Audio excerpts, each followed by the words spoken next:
Well, good evening, guys. It's a little later than I would typically film, and this isn't going to be a real long video, but I realized that with the Dalstrong stuff, I had never showed you guys how to properly flatten your Dalstrong knives. And since I just did a bunch of sharpening for a local chef and for a couple of friends, my stones are what is called dished out. I'll explain that a little bit later.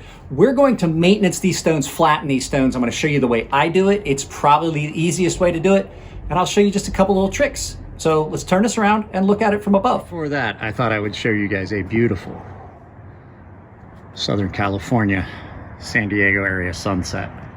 So, all right, now we're gonna turn it around and look at how to flatten these stones from above.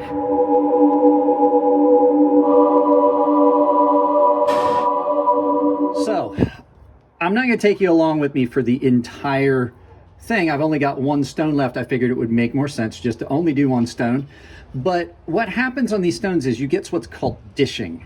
And you can see there's some deep gouges in the surface of the stone where the knives dig into it, because this stone is still hard, but it's still friable, means it comes apart, and you can see there as I shine that, you can see all the deep gouges. But what also happens is the stone will do what's called dishing, where you have a low spot in the middle of the stone. And to take care of that, as you can see here, I've got this flat. I have found that the best way to do it is to take some silica carbide. This is silica carbide powder, usually around 200 grit. And you're going to just use a flat glass surface, and you're going to place this abrasive on the table. Now, I'm going to warn you, this is very dirty. It's going to make a big mess. And it's loud, so I may muffle the audio for you. I don't know. We'll see how loud it comes out on camera. So what I recommend is you take some of your silica carbide and you shake it out on your platform. Like I said, glass works about the best, and you add just a little bit of water. And then you pick a workspace. Now, the other thing that you have to do, I didn't want to do that yet.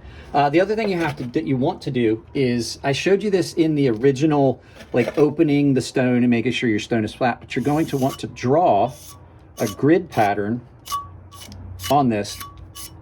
Like I said, you can see that grid pattern on there, so you can see high and low spots that you are missing. And what you're going to do is, this is going to be loud. I'm sorry, I got the garage door open. Like I said, it was a beautiful day here, and I have customers that are still stopping by to drop off or pick up their knives that I finished. So now that you have that grid pattern on there, you're simply going to put this on here, and you're going to not put any pressure, just like with sharpening. Allow the abrasive to do the work.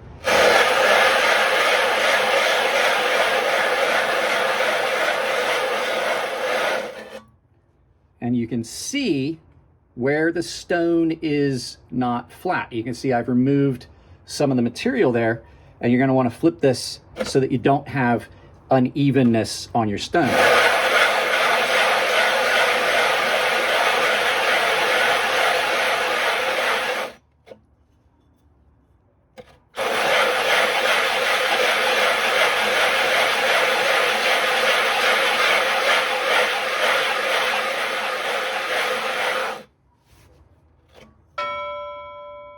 So now you can see that the ends, see, I told you it was dished in the center?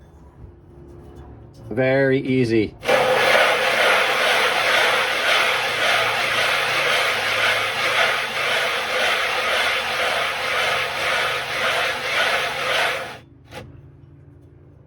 This is literally the easiest way to flatten your stones. You can use a stone, like a lapping stone, to do it and things like that, but I find that this is actually the easiest way. Your glass is typically super flat to begin with, and it's a very nice surface to do this on, and it cleans up nice and easy, because like I said, that is making a big mess.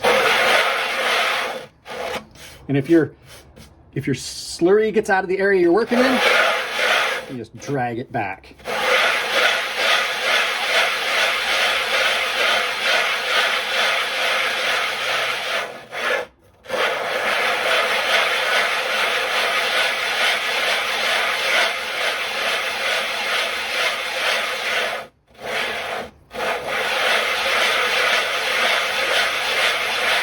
Now you can see the change in color. What we've done is we've removed material from the stone. You can see it. That is the material from the stone that we're removing, and we've got that almost flat, but I can still see in a couple places there's some small gouges still that I want to get out, and then we'll talk about the corners, the edges.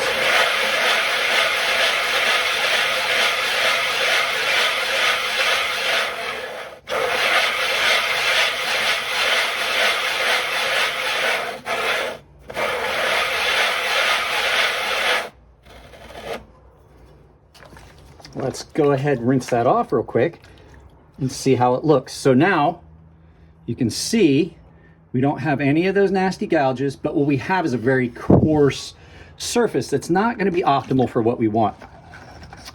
So we're going to take care of that in a second, but what we've also done is when we first got these stones, if you remember, we knocked the edges off of these.